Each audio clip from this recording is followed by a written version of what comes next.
गुरुमाऊली या ठिकाणी प्रमोदजी हरियाण बुवा यांनी आपला बाप मंडळी काय त्या बापावरती घसरलेलं एक थोडक्यात सादर करण्याचा प्रयत्न करतोय.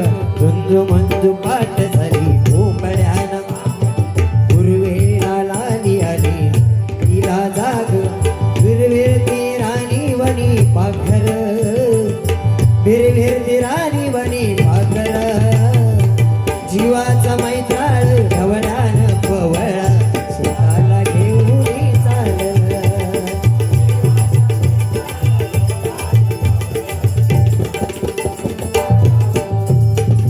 कणकवली पुण्यभूमी कणकवली पुण्यभूमी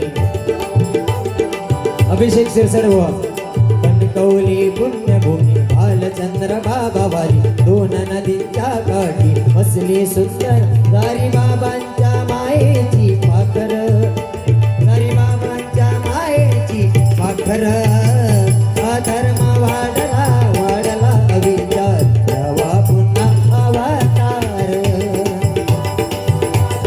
वाढला विचार तेव्हा पुन्हा असंच बुवा त्या ठिकाणी गझलला सुरुवात करतो बघा. नाही कळला कोणा बाप ओ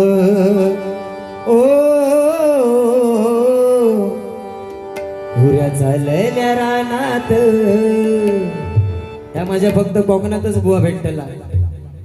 पहिली पावसाची सर इली की माझो बाबलो बैल घेतल्यान की सड्यार गेलो. हुऱ्या चालल्या रानात सुरू झाली पेरणा सुरू झाली पेरणा सुरू झाली पेरणा वलगारी दादा रगडा वलगारी दादा पिटी लाव हे वलगारी दादा रगडा वलगारी दादा हे रगडा गुण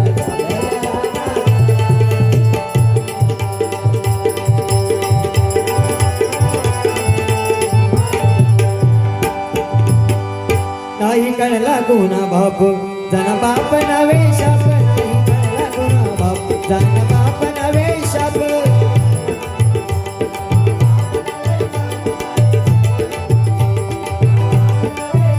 बाप जीवनाचे सार हो बाप जीवनाचे सार बाप कुटुंब आधार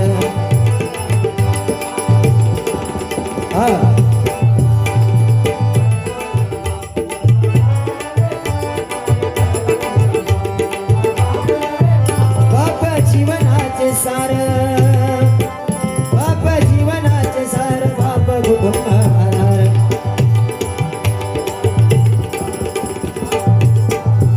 हे धरा धरा धरा माझा डोकर पळाला गुणाच्या मंगळाला बुवा तुमका म्हणत ना आता तुम्ही म्हणशे धरा धरा धरा माझा डोकर पळाला गुणाच्या मंगळाला.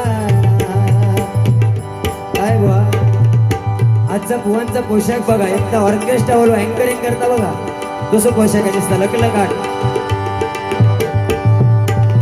9 महिने होती पोटी सांभाळी ते बाळा झोप नाही चिंता दोन जीवाची बापाला.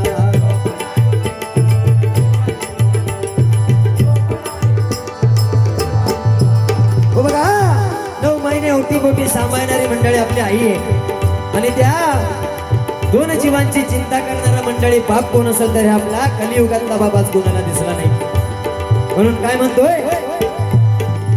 आनंदाने साई आई प्रसूतीच्या काळा सुखी देव दोघा बाप विनवी तो देवाला.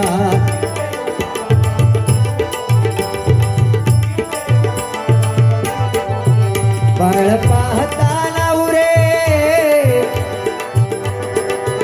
बाळ पाहताना उरे आनंद पारावार बाळ पाहताना उरे आनंद पारावार.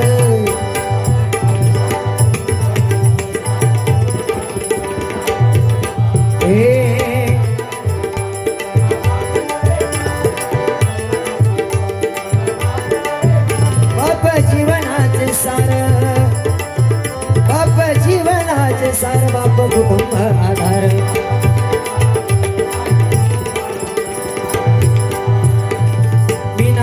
शिकलो माझ्या बाळाने शिकावं दुःख मी भोगीन सुख त्यांच्या नशिबी यावं.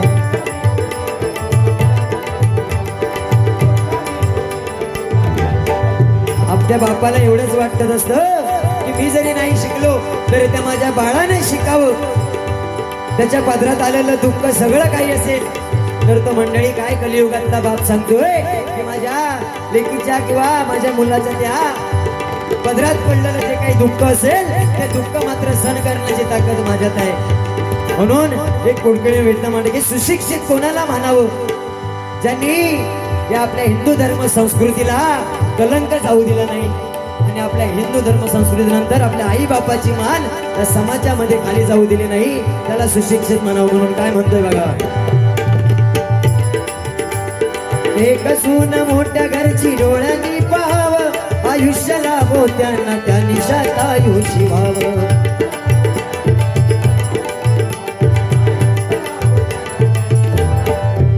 ला ला ला ला ला ला ला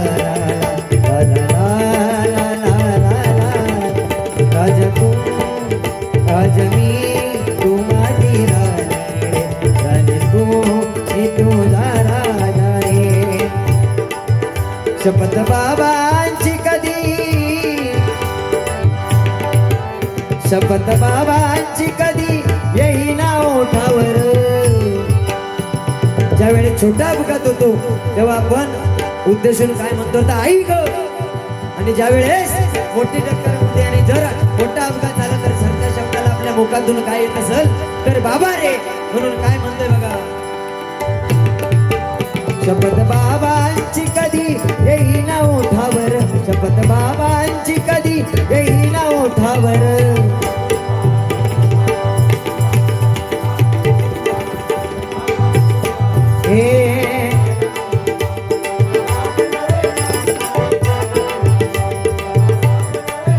बाप जीवनाचे सार, बाप जीवनाचे सार, बाप कुटुंब आधार. या गजराचं शेवटचं चरण आहे बघा, संसारासाठी बाप राब राब रावतो, नाही घेत कुशीत बाळ रात्रभर जगतो.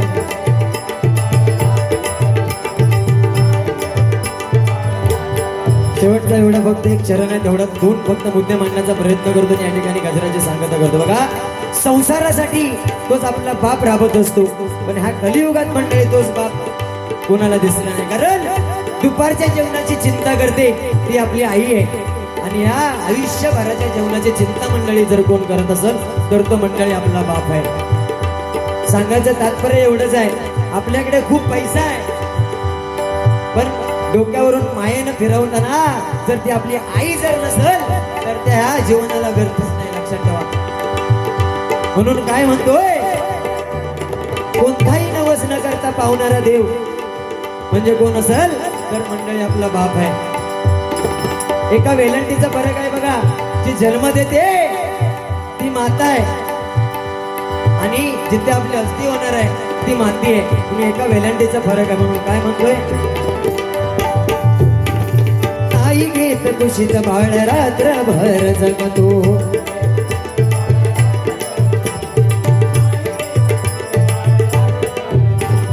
लग्न कार्यामध्ये एकला उपाशी राहतो, लेकीच्या सुखासाठी मी काही तो मागतो.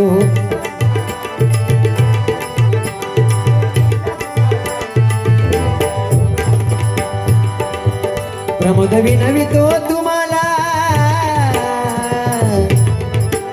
प्रमोद विनवितो तुम्हाला विसरू नका उपकार, प्रमोद विनवितो तुम्हाला विसरू नका उपकार.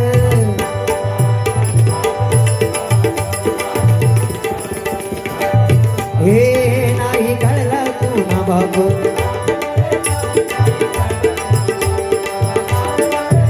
बाप जीवनाचे सार, बाप जीवनाचे सार, बाप कुटुंब आधार.